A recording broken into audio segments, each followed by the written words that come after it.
But just on the Iverson thing, like you guys look at Iverson and you look at his, field goal percentage and that kind of stuff, but you have to understand it was a different time. It was a different kind of team. The way it was set up was he was their one offensive player. And when you're the only offensive player on a team, you're gonna have to it's very much the Kobe mentality. Why was no one else that bad? Why was there? I'm sure there were other people in the league that were that bad. Baron Davis is probably the only one that can come to mind. Scorers? Baron Davis. Maybe Stephon Marbury. Marbury wasn't even that bad. Which volume scorer was on that Sixers team? Because you're putting them on a different team. It's a different scenario. It's a different. No. In 01, AI was the only volume scorer, but in that early 2000s era, a lot of teams were built very similarly with one elite volume scorer, a bunch of defensive players and complementary pieces, and no one else was as inefficient as Allen Iverson. Why?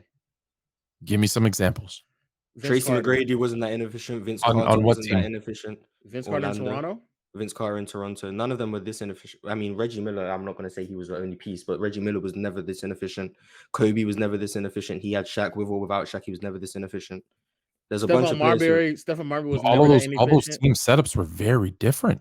Stephon Marbury was you're talking about you talk about Vince Carter. I know that one very well. He had Chris Childs, Doug Christie, Charles Oakley. He had players around him who were playing roles to make his life easier.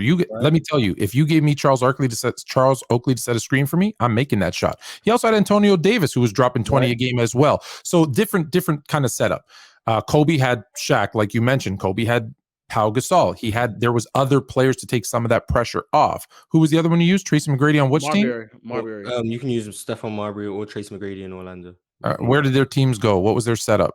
I have to go look them up. Who was on that team? Marbury. I don't know those ones off the top of my head. Marbury in New Jersey was playing with like Keith Van Horn, a rookie.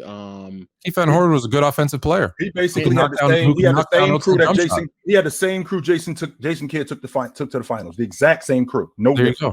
So again, there was at least some pressure being taken. Like Keith Van Horn, I think, is very underrated. Some people, Kenyon Martin, Aaron Williams, Martin. Yeah, there was some offensive taking some pressure off of him. So, like I said, they're not in the same situation. So it's really tough to compare. I think that's unjust. I think that's. And I'm not saying he wasn't inefficient. He was, but he was inefficient because he was being asked to do so much. That's all I'm saying. No, but I think because if you look at those playoffs, because we say AI never had any help. You look at the first round, I think Aaron McKee was giving you like 17 a game. I never said he never had any help. Yeah, that's not my argument. The third round, I know Dikembe, there was a lot of free throws, but Dikembe was having a good series against the Bucks. Aaron McKee throughout the whole playoffs, I want to say the whole Eastern Conference was like 17 a game. He had contributions like in terms of, I'm not going to say it was maybe as good as other teams. They had scoring options who were Aaron McKee was making threes in that postseason run. But was that was abnormal, correct? Sure, but in the postseason, AI was still historically inefficient. Well, he can't change. He can't just magically change what he's doing, right? You're being asked to do this for 82 games. Come playoff time, hey, if you get some scoring punch from somewhere else, that's an added bonus. You can't change. They're not changing their game plan in the playoffs. Stop taking and that's also part of their coaching. So that's what I'm saying. Shots you can't make. Yeah, well, there's a lot of players who take shots that they don't make. You always think. Not as many as let me tell you, Marz. I guarantee you this, Marz. Let me tell you, from a basketball player's perspective, every shot we take, we think's going in. Especially shooters like Tone. Especially shooters like Tone. Yeah, and that can be completely true. That doesn't mean you don't get credit for that. You don't get credit for bad shot selection because you're confident. Have you ever thought there was a shot you were making that you took, Ron? I mean, you're shooting to make it. So I'm literally shooting, thinking it's going in. That's cool, but when they're not going in, yeah, I'm delusional. I'm thinking everything. Okay, so let me address that too. When they're not going in, you know what the mentality is of a scorer. As one, I'll tell you, next one's going in, and that's going to get me going. So you're not going to stop shooting. That's just. Right. I'm not saying he has to stop shooting. I'm saying it's dumb that he wasn't. Like, it's not smart. It can be great mentality or believing in yourself, confidence, whatever. But the fact of the matter is, you're not making shots. Whether or not you believe the next one's going in is irrelevant to the fact. Well, what is the other option though? What is the other option though? Don't take terrible shots all the time and then get bailed out by people saying, "Well, he's inefficient because he has no help." I disagree with Marz saying because if the team is constructing a way for them to score, if he stops scoring, then the opposing team they inevitably be won. Like and let's be clear, they convince you not to shoot anymore. I'm not saying, and let's be clear on what I'm saying. I'm not saying he was inefficient because he didn't have help. I'm saying he's inefficient because he didn't have offensive help, and they were asking him to do that. They were asking him to shoot a lot and saying, "Hey, don't worry about it. They're going to go in, and the ones that don't, we got these rebounders, this, that, the other, that's going to help you." Like that was the ask. Shoot as much as you can. And let's now you might not like the coaching style, but that's what was asked to do. I played in an offense of him didn't work. I played in an offense where we went 1-4. 4 guys along the baseline. One guy up top was like beat your man and shoot. The other 4 guys are going to crash the board. It was a terrible offense, but that's what they said we were going to do. It was horrible. It was never going to work. The only problem for that. It worked one year. They went to the finals. You're right. It didn't work most of the other time, but it did work one year.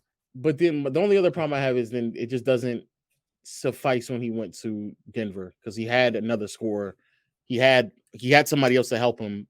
He still won the playoffs and was massively inefficient. So even in a situation where he had another offensive piece alongside him, he had big body screen setters. He had somebody who also was playing defense. He had bench players as well. He still was inefficient when he got to the playoffs.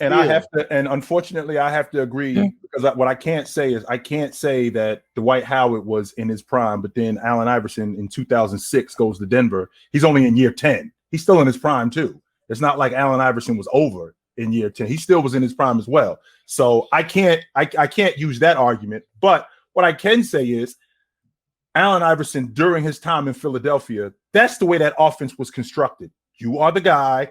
You get us to where we need to go. You create the offense. You create the buckets. We're not going to design an offense where there's a lot of off-ball action. No, that's not the way this offense is designed. It's designed where you get the ball and you go, and we're going to play off of you. You're not going to play off of us. Now, unfortunately, in some instances, in a lot of instances, it was inefficient. But what he also did was he did still manage to get them to the playoffs with the crew that he had, and he managed to advance in the playoffs. He did take them to the NBA Finals once, but he did manage to advance in the playoffs when he was in Philadelphia. I think their defense. I think their defense took them to the playoffs. I think their defense took them to the playoffs. I think it was the combination of their defense. I think it's a combination. You could say combination. AI made their offense adequate enough to where their defense could lead them to success. That's what I believe. And that's what I've always believed. I'm not saying AI was a bad offensive player, but when we compare him to James Harden, who to me is one of the best offensive players ever, you're doing James Harden a disservice because you think James Harden chokes a lot. The fact of the matter is, James Harden choking is still playing better than Allen Iverson when he's not choking. Oh, wow. Come and